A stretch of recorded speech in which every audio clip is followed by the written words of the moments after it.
What's going on, y'all? It's Who Dat Davis here.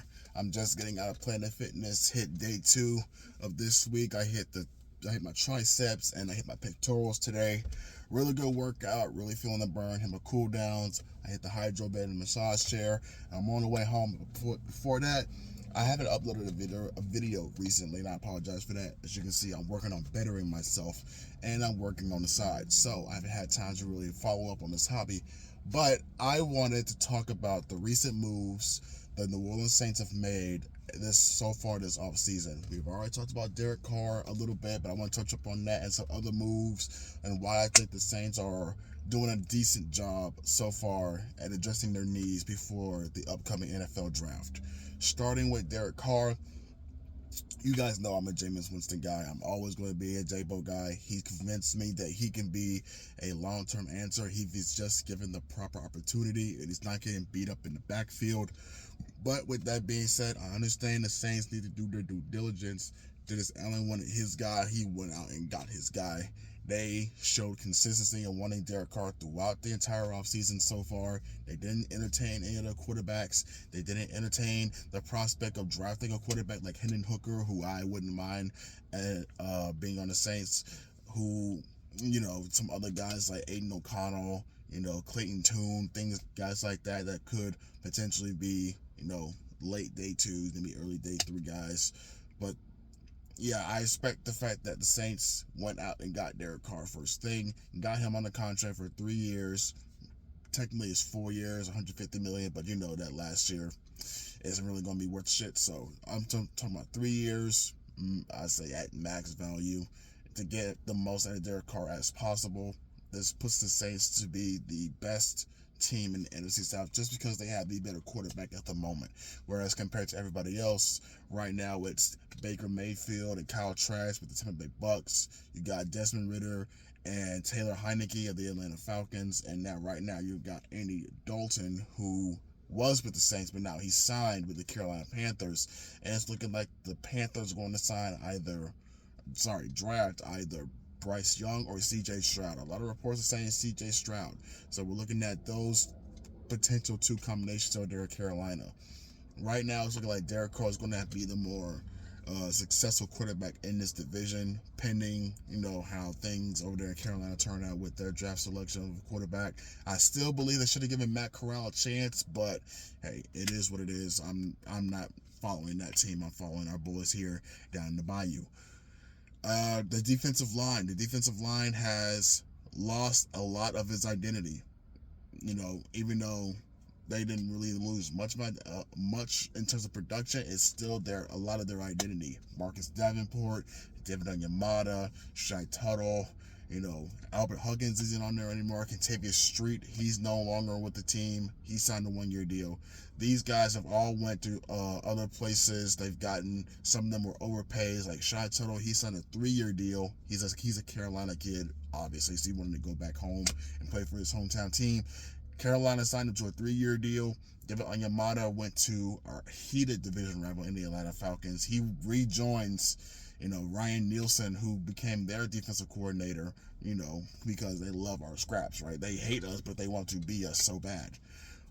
He signed a 3-year deal to go along with Grady Jarrett and a 1-year deal that was just given to Calais Campbell. So that's a pretty formidable defensive front right there. That goes along with Lorenzo Carter and Evans, their linebacker, who occasionally is that extra guy, that extra pass rusher. So that defensive line is looking pretty scary for Atlanta. I'm not going to lie to you. How it remains to be seen on the field, gotta wait for that. But on paper, it's looking pretty solid. So far, pretty solid. Caden Ellis, one of our best pass rushing linebackers this past season, he is now gone too. He also joined Ryan Nielsen over there with the Atlanta Falcons. That one kind of hurt the most out of everybody we've lost so far on the defensive side of the ball. I hate it. I wanted Ellis to stay here with the Saints to try and potentially take over Demario Davis, who is looking like is going to be on his last couple of legs. But he's still being very productive, so it's not a complete loss, but you want to have your successor in the building by the time he's ready to hit up the cleats, which won't be too far from now, I'm assuming anyway. So losing Caden Ellis sucks, but hey, It is what it is. Marcus Davenport, he went to the Minnesota Vikings. That's not much of a loss right there. The Saints have done everything they could to give Marcus Davenport a proper chance here down in the Bayou. He was relatively healthy the last two seasons. Back in 2021, I believe it was 2021, he had 9.5 sacks. Really good job. He was very disruptive. He missed 5 games, anywhere 4, 5, 6 games in 2021, but he did great in that season. But he didn't maintain that level of consistency the following year, which would be this past season. He only had a half sack. He was still relatively healthy. He couldn't get to the quarterback. He had more than a handful of pressures. Like, he's almost getting home, but at some point, you need to find a way to convert those opportunities into sacks, really affect the quarterback. And Marcus Davenport just hasn't done that on a consistent basis. His only splash play that I can recall was stopping a jet sweep from Devontae Adams when they were playing against the Las Vegas Raiders. Other than that, he's been relatively quiet, so you're not missing too much from there. But all those losses, what have they done to replenish that before the draft? Well, so far they've re-signed Andrew Dowell. That's a linebacker. But defensively, they signed Colin Saunders. He's coming off his best season with the Kansas City Chiefs as a 2-time Super Bowl champion, so he brings a winning pedigree to the New Orleans Saints. That is going to be absolutely crucial. How much of an impact it's going to have remains to be seen. He's a 6 foot, 300+ pound guy who is very athletic, freaky athletic. He brings a lot of energy, brings a lot of passion. And they signed Nathan Shepard. That was a guy that the Saints were reportedly interested in last season, but Shepard said it was the right team at the wrong time. We've heard that before, Odell Beckham Jr. But he is signed with a 3-year deal to be with the Saints. I don't have too much to say about Nathan Shepard. He's been more of a rotational guy with the Jets. He's played, that 2 inside. He's played some of the 3s. Sometimes he's played outside. You can go look at Deuce Wyndham at Who Dat Confessional. He's got tape on him. Shout out to my boy Deuce. Not expecting too much out of Nathan Shepard right now. It remains to be seen. I'm not too worried about it. They've also re-signed Tano Passanio, defensive end who also came from Kansas City. He has that versatility. I think that's what the Saints are banking on, and that's why they're comfortable letting Marcus Davenport go. Marcus Davenport and Shai Tuttle go, because he is the guy that has shown consistency whenever his number is called. He shows up in the run game. He shows up in the passing game, inside, outside.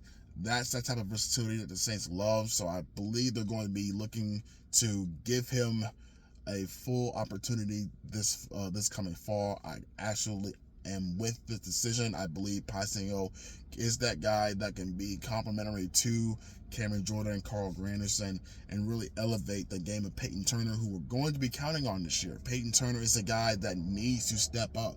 He has been injured over the last 2 seasons, has not yet completely coming to his own. He is excited. He's talked about the ability to, really step up this year, really showed that why he believes he's worth that first-round pick that the Saints used on him during the 2021 draft. Nobody knew his name, right? So that's going to be something to look forward to. Overall, the draft is going to be very, very interesting, man. It really is. I'm hoping the Saints address the defensive line first or a tight end first. I have the Saints drafting Michael Mayer, tight end of Notre Dame, as some other mocks out there have done the same, because the Saints need that tight end production, something complementary to Juwan Johnson. Michael Mayer is probably the most well-balanced overall tight end in this year's draft. He's got a high floor, I believe, and he's not the most athletic guy as compared to like a Darnell Washington or a Sam Laporta, tight end out of Iowa, but you can't have too many inline defenders who's had many comparisons to Baby Gronk. Baby Gronkowski, come on, man. It's hard not to get excited about that. Michael Mayer has the tools. He has the football IQ. He has the character. everything that I believe the Saints are looking for in their tight end, and they need something to offset Juwan Johnson in the passing game. You know, Juwan Johnson's that red zone threat. In the meantime, they need someone who can really set the tone blocking on the edge, and Michael Mayer, I believe, does that. He's a big body. He knows how to use every inch of his frame. So I think they need to get that while they're getting as good, because those tight ends are going to be flying off the shelf. Like, this year's tight end draft class is going to be the deepest it's been, but each tight end brings something different. Michael Mayer brings a little bit of everything. So he's going to go. You're not going to see him at number 40. Like, you're not. Absolutely not. So I hope they get him in the first round. In the second round, I have the Saints addressing defensive line, Siaki Ika, defensive tackle out of Baylor. He was formerly with the LSU Tigers before hitting the transfer portal to go to Baylor. I believe that big body, that big presence that can really get back to what the Saints were known for doing over the last 3-4 seasons prior to this past year, which was stopping the run. He can give you that. He can take up two spaces. He's kind of like this year's Vita Vea. I would make that kind of comparison. Siaki Ika is a guy I believe can really help you anchor in the middle, take out two guys, free up some of your guys in the pass rushing lanes, in the run stopping lanes. He's a big body. He's hard to move, and in the passing game, he's relentless. That jab, that power, that speed to power. Siaki Ika has all the tools I believe the Saints need at that position. So those are my first two. I'll do another prediction on what I believe the direction the Saints should go in the draft as we draw ever closer. And for right now, your boy's heading home. He's tired. I need to get in the shower, get some breakfast in me. Thank you guys who watched this video. There will be a thumbnail after I get home and I make one. For right now, I just want to get these thoughts out here while I was coming out of the gym. I might do videos like this more often. I feel like this is kind of a little more organic to what I've been accustomed to doing. It's very cool. I'm very kind of comfortable with it so far, but I'll see you guys in the next video. And as always, if you don't know, you will not. Over here, we bleed black and gold until we are dead and cold. I'll see y'all in the next video.